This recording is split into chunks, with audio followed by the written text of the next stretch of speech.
Vahimlik əsər Toğraqlıqdakı vahimə. Avtori Farida. Toğraqlıqdakı vahimə. Avtori Yavigül Farida. Ko'nglim aylangandek bo'lib, barcha sezimimni yo'qotdim. Bir chaqda ko'zimni ochsam, o'michik to'rlari sangilab turgan, qurut qo'ng'izlar o'milab yurgan zaykash bir joyda turatdim. Atrofimda hech kim yo'q turadi. Atrofdan qonsiq qon hidi kelyotadi. O'rnimdan turib chiqib ketgudek yer izladim. Lekin hech bir yerdan chiqib ketgili bo'ladigandek turmaydi. Üstü to'rt atrofi butunlay etik edi. Men zodi qandoq yerga kirib qolgandaman? Bu yerdan qandoq chiqib ketarman? Jin qushqichi qayerdadir? U meni cho'qim qutqizadi. Ko'nglimda shularni o'yladim. Eng avval bu yerdan chiqib ketishim kerak edi. Qurut qo'ng'izlar bari-bari cho'ng bo'lib, cho'nglari kichiklarni yegili turgan edi. Bu yerdan chiqib ketmasam, qurut qo'ng'izlar bundoq to'xtamay cho'ngayaversa, meni yeb qo'ydigandek turadi. Qurut qo'ng'izlar menga qarab kelyotadi. Men bari kuchim bilan zaykash tomni mushtlab tortlashga boshladim. Cho'qim bu yerdan chiqib ketishim kerak edi. Tomni mushtlab urib etib, qo'limdagi yeshil nur chechiyotgan o'zik tomga qattiq tegib ketdi. Bir achchiq og'riq qo'limdan kirib menamga chiqib ketdi. Tammu yerilib tushishga boshladi. Bu o'zlikning sehriy kuchidan bo'ldi deb o'yladim ko'nglimda. Bu yerdan chiqishimga ko'z oldimda bo'ramuncha jilla paydo bo'ldi. Jin qushqichi bo'lsa, jilla bilan urushyotadi. Bu yerdagi jilla onchilik badbashira emas edi. Shunchalik chiroyli bir-biridan avrishim edi. Lekin hammasining ko'zlarida har xil nurlar chachirab turadi. Jin qushqichi bir-birlab jillani o'ldirgili turgan edi.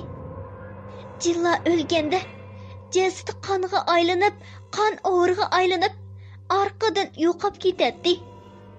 Bu qo'rqinchli ishlar zodi qachon oyoqlashsa?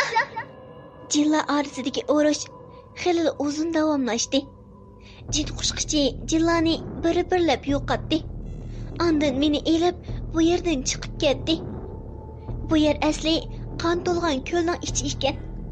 Biz xeyli uzun menib qon to'lgan ko'lning yuziga chiqdik.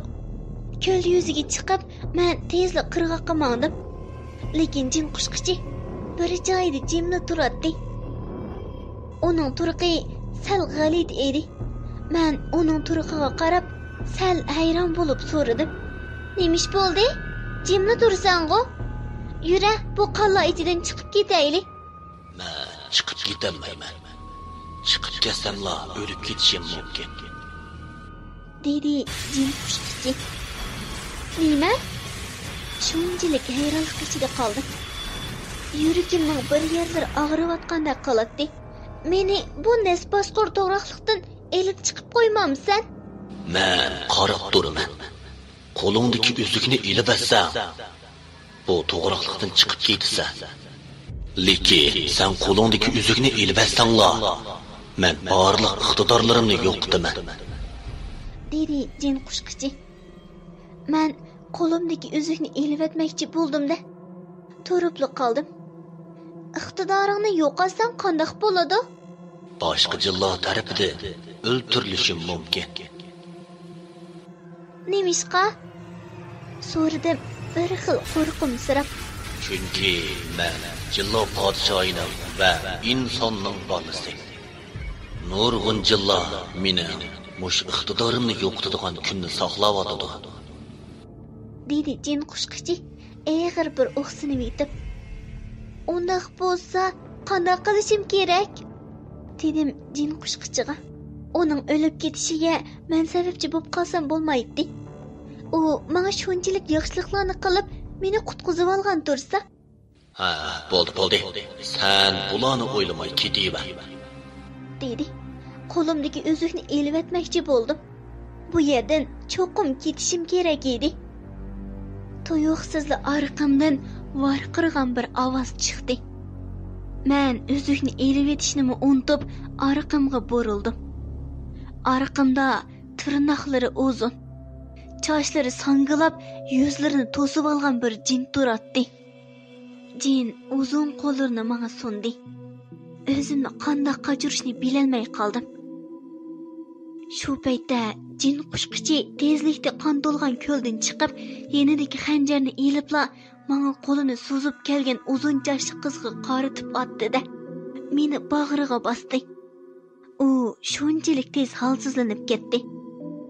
Uzun sochli jin xanjar tegishi bilan tang tutunga aylanib g'oyib bo'ldi. Jin qushqichi shu topda menga shunchalik illiq to'ylayotdi. U men uchun jinini qurbon qilgan edi. U menga Seni yaxshi ko'raman. Qo'limdagi uzukni elib ilib, o'zining qo'lidagi uzukni elib atdi. Ondan bexatar chiqib ketalaysan. Men endi o'lib ketaman. Sening chiqib ketganingni ko'rolmaydigan bo'ldim. dedi. Bu gapni anglab, yuragim shunchalik og'rib ketdi. Jin qushqichini butun mehrim bilan quchoqladim. U menga qo'lidagi uzukni chiqarib sundi va mening qo'limdagi uzukni elib oldi. Jin qushqichi asta-asta holsizlanib, to'zonga aylanib g'oyib bo'ldi. Men bu tuyuqsizlik qiyri to'g'ri yeniga kelib qoldim. Shu topda men uxlayotgandek qolatdim. Hech uyg'onay deb uyg'onolmaydim. Biri menga gap qilayotgandek qolatdi. Berna! Jin qushqichi o'lib ketdi. Uning o'limiga sen sababchi. Asli u sening baxting edi. Sen o'z baxtingni o'zing o'ldirding. Qayoqdandir quvog'ini shu sadolar kelyotdi. Ichimda yo'q deyotatdim. Lekin hech bir ovozim sirtqa chiqadigandek emas edi. Men jin qushqichining o'limiga sababchi bo'ldimmi? Menda nima xatolik bo'lsin? Men hech ishni bilmasam deb o'ylaydim. Lekin jin qushqichining o'limiga ko'nglim yerim bo'lib yig'i tutib-atadi. Men ko'zlarimni echib, badanlarimni midalatishga urindim. Lekin hech bir sezim bo'lmayotdi. Bu zodi nemishdi? Sen texi butunlay aslinga kelib bo'lolmading degan bir sada qayoqlardandir paydo bo'ldi. Qo'limni midirlasam midirlatolmadim. Shuning bilan qo'limda ching siqimda olgan jin qushqichining o'zigini barmoqimga soldim. Badanimda sezim bo'lishga boshladi. Qonlarim qaytadan eqishga boshlagandek bo'layotdi. Asta put qo'limni midirlatdim. Andin asta ko'zimni ochdim. Men yana yilqi qayri to'g'ri yinida turatdim. Oldimda yiroq bo'lmagan yerda qon to'lgan ko'l turadi. Yo'q, bu ko'lga endi qon to'lmagan. Suvlari shunchalik suzuk edi. Atrofga qaradim. Tong suzilishga ozda qolgan edi. Yenimda yulduz bilan Gulzar tatliq uxlayotdi. Tush ko'rdimmi nima deganlarni o'yladim. Balkim hammasi tushimda. Bunda qayri to'g'ri yenida qarib esishim ajablanarlik emas-ku. Yulduz bilan Gulzarni uyg'otmoqchi bo'ldim. Qo'limda tushimda ko'rgan jin qushqichining o'ziga turadi. Demak, men tush ko'rmagan edim. Kechadan beri tushimdagi ishlar haqiqatan yuz bergan edi. Men tezla yenimdagi ikkisini uyg'otdim. Ularning chiroyidami qari bosqanligi chiqibda turadi. Meni qari besibdi.